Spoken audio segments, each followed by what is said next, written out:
In our headlines for the Daily Report on this Friday, January 9th, here in South Korea. President Lee Jae-myung and his Japanese counterpart Takaichi will sit down for talks early next week as part of their pledge to promote pragmatic diplomacy based on bilateral interests. Meanwhile, closing arguments are made at court today in a trial that will determine the fate of former President Yoon Suk Yeol on charges of insurrection following a short-lived martial law.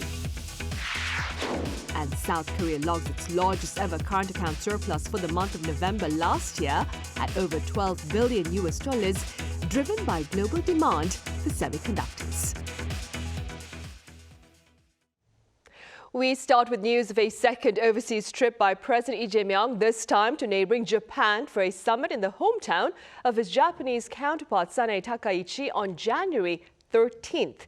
Our Cheonghwa correspondent Song Yoo-jin reports. President Lee Jae-myung is set to embark on his second overseas trip of the year, heading to Japan just a week after wrapping up his visit to China. The president will visit Japan's Nara prefecture for 2 days starting Tuesday for talks with Japanese Prime Minister Takaichi. The summit in Nara, Prime Minister Takaichi's hometown, is expected to further deepen the personal rapport between the two leaders and solidify shared understanding on advancing a future-oriented South Korea-Japan relationship. This will mark their second summit following their first talks in Gyeongju ahead of the APEC leaders meeting last October. Summit talks will be held shortly after President Lee arrives in Japan on Tuesday afternoon. The two leaders will discuss boosting bilateral cooperation across a wide range of areas, including artificial intelligence, people-to-people exchanges, and combating scam crimes. Notably, sensitive historical issues will be on the table. We hope working on historical issues, including the Josei coal mine, as an opportunity for humanitarian cooperation between South Korea and Japan. The site of the mine, where more than 100 forcibly mobilized Korean laborers were killed in a flooding accident in 1942, has been drawing attention following efforts to recover the remains of the victims. Regional and global issues, including the situation on the Korean peninsula, will also be on the agenda. Regarding the possibility of discussions on China-Japan tensions following Prime Minister Takaichi's remarks on Taiwan, the National Security Advisor said such topics are often raised when leaders discuss regional affairs, adding that similar issues were addressed during President Lee's summit with Chinese President Xi Jinping.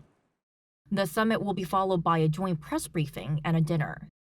On Wednesday, President Lee and Prime Minister Takaichi will visit the Horyuji Temple, one of the prefecture's most iconic landmarks. The president will then meet with the local Korean community before returning home. The Blue House says President Lee's visit this time is expected to further strengthen Seoul and Tokyo's future-oriented, stable relations. At a time of shifting global dynamics and growing regional tensions, eyes will be on how President Lee will balance ties with neighboring countries. Song Yoo-jin, Arirang News. Upon his return from Japan, President Lee Jae-myung will play host to his Italian counterpart Giorgia Meloni. The Italian Prime Minister will arrive in South Korea on January 17th, that is next Saturday, for a 3-day official visit at the invitation of President Lee. Their summit is scheduled for January 19th, with trade and technology high on the agenda. And with Italy preparing to host this year's Winter Olympics next month, light talk about the upcoming sporting event is also expected during their meeting. Meloni is the first Italian leader to visit South Korea in almost 2 decades. In other news, closing arguments have been taking place in court starting earlier on this Friday morning in a trial that will determine the fate of former President Yoon Suk Yeol on charges of insurrection following a short-lived martial law in December 2024. Our Kim Bo-kyung has the latest. In the same courtroom in which ex-presidents were tried in the past, former President Yoon Suk Yeol attended the final hearing of the insurrection trial. The hearing began at the Seoul Central District Court at around 9:20 a.m. on Friday, 40 minutes earlier than the original schedule, presided over by Chief Judge Ji Ki-yeon. The early start was because the session is expected to be a long one, with the final hearing for 7 other defendants taking place as well. These include former Defense Minister Kim Yong-hyun, former National Police Agency Chief Cho Ji-ho, and 5 others who are accused of playing a key role in the insurrection involving the botched martial law declaration. The final hearing usually consists of the prosecution's final argument and sentencing demand, followed by the closing arguments of the defendant's lawyer and the defendant's final statement, and so the proceedings are expected to end late Friday night. Former President Yoon was indicted on charges of leading an insurrection through his declaration of martial law. He became the first sitting president to be indicted with physical detention in January last year, and the trial kicked off in February. What's notable is that he is currently attending the final hearing in the same courtroom where other former presidents faced justice, including Chun Doo-hwan and Do Tae-woo, who were tried retroactively in 1996 for their roles in the 1979 coup. They were sentenced to death and life imprisonment, respectively, although these were later commuted. Commentators are speculating on what the special counsel team will demand among the 3 options of punishment for the real leader of an insurrection: the death penalty, life imprisonment with forced labor, or solely life imprisonment. With sources reportedly saying the team is not considering imprisonment without hard labor as an option, some are speculating that the team may seek life imprisonment rather than the death penalty. Amnesty International has classified South Korea as a death penalty abolitionist in practice, as the punishment has not been carried out since December 1997. Kim Bo-kyung, Arirang News. Findings for the month of November last year show South Korea logged its largest ever current account surplus for the month, supported by stellar exports of semiconductors. Our Yoon Jin covers the latest numbers. Data from the Bank of Korea on Friday showed South Korea's largest ever current account surplus for any November, driven by an upcycle in the semiconductor industry that led to strong exports. Continuing its 31-month streak, the country posted a surplus of $12.24 billion, up sharply from October's $6.81 billion.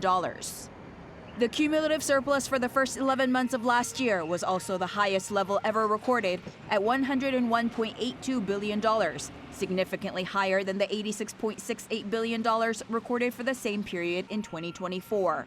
For November, exports rose 5.5% year-on-year, while imports dropped 0.7%. Chip exports soared 38.7%, while vehicle shipments increased 10.9%. The goods account posted a surplus of $13.31 billion compared to $7.82 billion from a month earlier. The services account recorded a deficit of $2.73 billion in November, which is lower than the $3.75 billion deficit recorded the previous month, mainly due to a surge in overseas travel demand. The financial account saw a $2.33 billion net increase as direct investment by Korean residents rose by $4.09 billion, while foreign direct investment increased by $1.76 billion. During a press briefing, a BOK official said that given the marked expansion in the trade surplus in December, they expect the yearly current account surplus of 2025 to reach the $115 billion level, which means the projected figure would become the largest on record, surpassing the previous one of $105.12 billion in 2015. Yoon Jin, Arirang News. The United Nations believes the global economy will grow 2.7% this year. In its latest outlook released on Thursday, the UN said the global economy remains resilient despite higher tariffs, bolstered by steady consumer spending, appropriate monetary policy, and stable labor markets. Meanwhile, the South Korean economy is expected to expand 1.8% in 2026 and 2% in 2027, broadly in line with the Bank of Korea's forecast amid easing inflation and greater consumption. In our continuing coverage of this year's Consumer Electronics Show over in Las Vegas, today we share with you the technological advances based on AI, of course, for overall healthcare and well-being as well as beauty. Our correspondent Kim Do-yeon files this report. I slip on a head cover, lie down, and place my head into this compact unit. Parts adjust to study my position, and once it closes, it begins scanning. It isn't a massage machine. This machine provides brain imaging comparable to an MRI in under 2 minutes. Right now, the gray mask means that you're healthy. Okay. This is Tiposi, a CES 2026 Innovation Honoree for Artificial Intelligence. It is a prototype portable imaging system showcasing a new frontier in neuroimaging driven by AI, cutting an hours-long process down to 2 minutes. The system was awarded for AI as technology dedicated to personal well-being or digital health is seeing explosive growth. While tackling disease is one aspect, maintaining wellness is another. South Korea's Sarajam is taking home 13 innovation awards this year, 3 specifically for digital health. Beyond massage beds, they showcased a home sauna that's compact and has AI features for the best experience. And finally, beyond internal health, preserving one's appearance is also capturing the global consumer's mind. With K-beauty on the rise, CES has become a prime stage for cosmetics tech. While a simple guy when it comes to beauty, I do worry about hair loss. This might look like a COVID test, but it's actually to check if you have any microbiome on your scalp. Microbiome imbalances can cause hair loss, so catching it early is key. By adding this test result to photos of my scalp, I get an instant diagnosis. The result, uncontent, though oiliness is something I'll need to manage. 지성주피 분들에게 관련된 추천 인그레디언트를 추천하고 있고요. 티트리나 징크, 클레이, 멘톨이 포함된 샴푸를 사용하실 것을 저희가 추천드리고 있습니다. Medicube, run by the largest Korean beauty device company by market cap APR, now generates nearly 80% of its sales overseas. Buyers from around the world, including Brazil, are flocking here to see how tech meets skincare. It's really something that people are looking for. PDRN, salmon, stem cells, even the spicules. This is something that people are talking more and more. So, and we do have some the K-drama fans over there. So that this is a direct link, right, between the culture, the consumer habits, and how people are seen in Brazil. From rapid diagnosis and rehabilitation to daily wellness and beautification, consumer electronics and digital health are becoming more diverse and more personal. Kim Do-yeon, Arirang News, Las Vegas.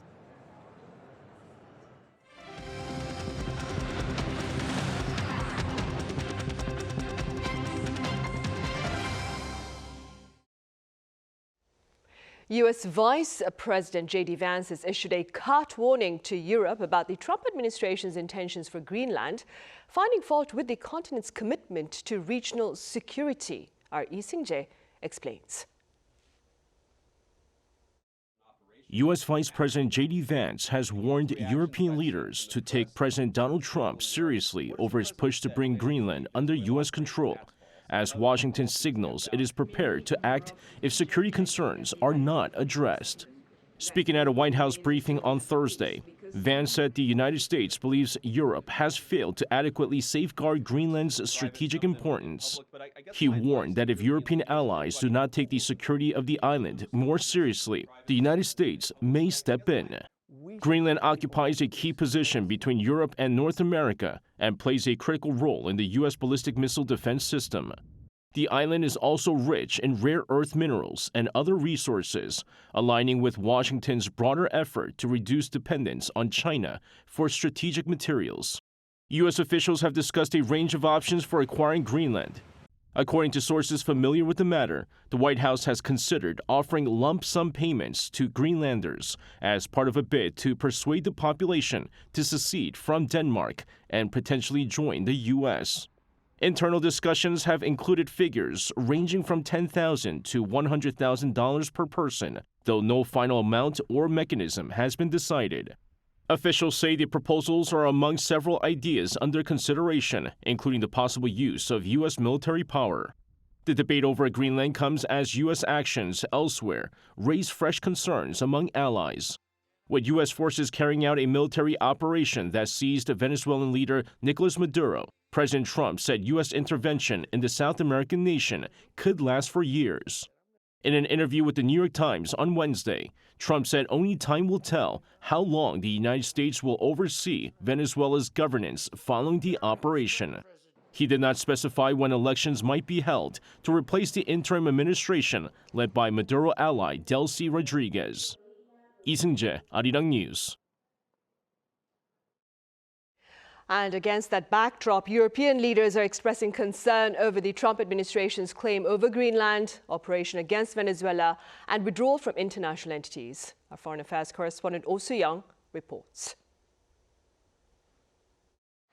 French President Emmanuel Macron has warned that the United States under Donald Trump is turning away from its allies and breaking with the international rules it once promoted.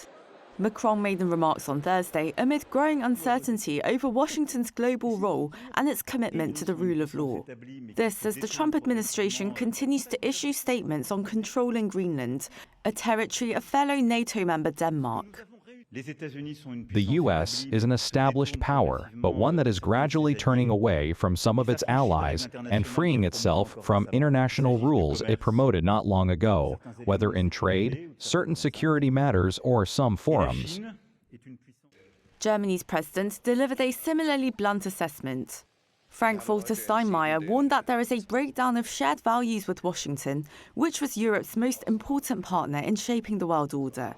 Steinmeier said US behavior represented a second historic rupture of the global system after Russia's annexation of Crimea and its full-scale invasion of Ukraine. He called for stronger collective action to prevent lawlessness on the world stage. As questions swirl around the future of US global engagement, the United Nations has expressed regret over Washington's decision to withdraw from dozens of international and UN bodies, including a key climate framework and an organization promoting gender equality and women's empowerment. Trump said the bodies operate contrary to US national interests. The Secretary General regrets the announcement by the White House regarding the United States' decision to withdraw from a number of United Nations entities. The UN is an organization of 193 member states, 2 observer states. It is in the interest of all these member states and the 2 observers to defend the principles that they themselves have created. The US is the largest contributor to the UN's regular budget, paying the maximum assessed rate of 22%. The regular budget for 2026 totals around $3.45 billion, covering political missions, humanitarian operations, disarmament efforts, and economic and social affairs.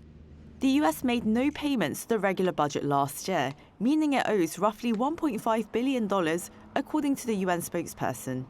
While the US Constitution allows presidents to join treaties with the approval of 2/3 of the Senate, it does not clearly define the process for withdrawal, raising questions over whether a future president could simply reverse course.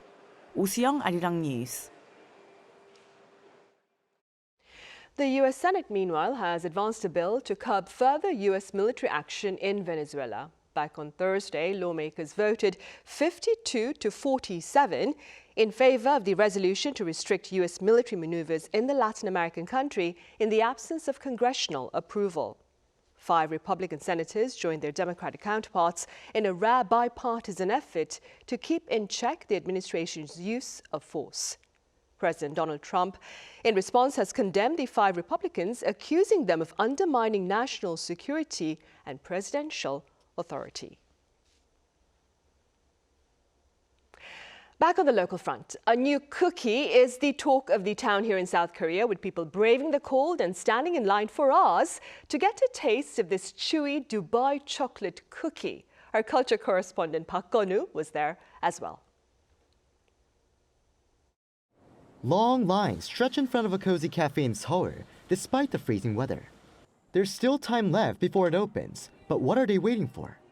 It's the Dubai mochi-like cookie, the so-called 두쫑쿠, behind Korea's latest dessert craze. The treat features Dubai chocolate filled with pistachio spread, mixed with kataifi, wrapped in a marshmallow coating that gives it its signature texture. The first customer in line says she arrived an hour before opening just to get one. I really love it, so I try to get to places as soon as they open when I have a day off, like today. I once got a bit complacent and thought I could take my time. I ended up getting there too late and missed out. But even for those who arrive early, buying as much as they want isn't an option, as strict per-person limits are in place due to high demand. And in just 20 minutes, it's all sold out, leaving many customers empty-handed. It was a little less disappointing, as they had other similar options. I think I'll either look for other places on social media, or, since it's hard to buy, maybe I'll try making it myself. This tuchungku was ridiculously hard for me to get, but I have it here with me now finally, so I must give it a try.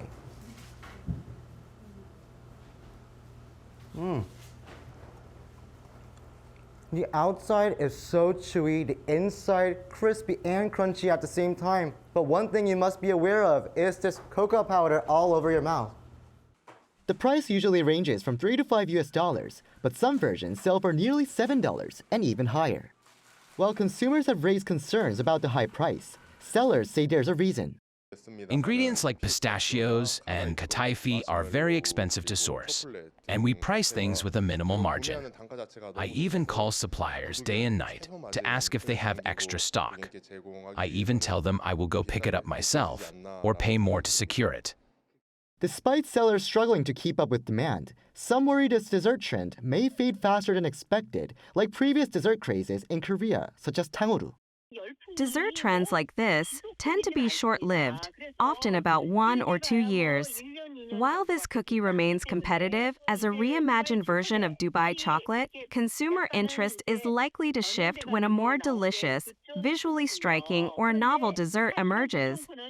She added that for this reason, it will be crucial for business owners to carefully consider their decisions before starting any related businesses. 박건우, Arirang News.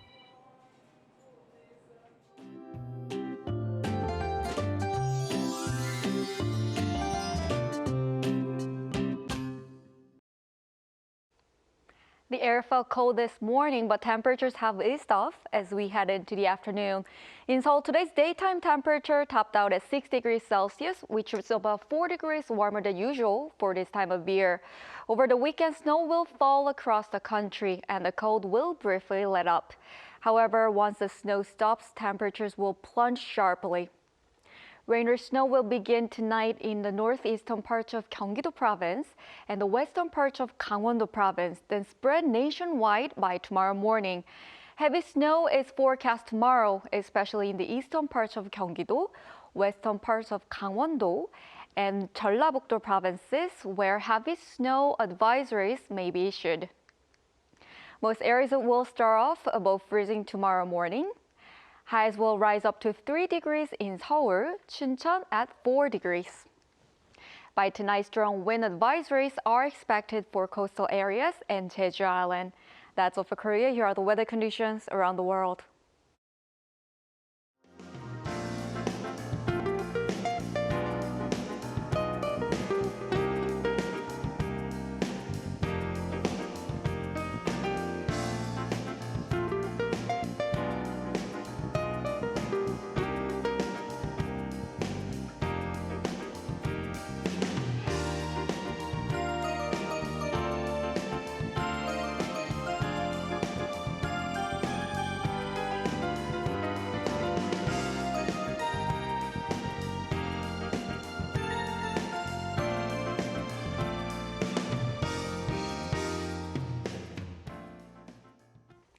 Those are the headlines at this hour here in South Korea. Coming up right after this break is our daily panel session, and today we talk about the impact of K culture on English.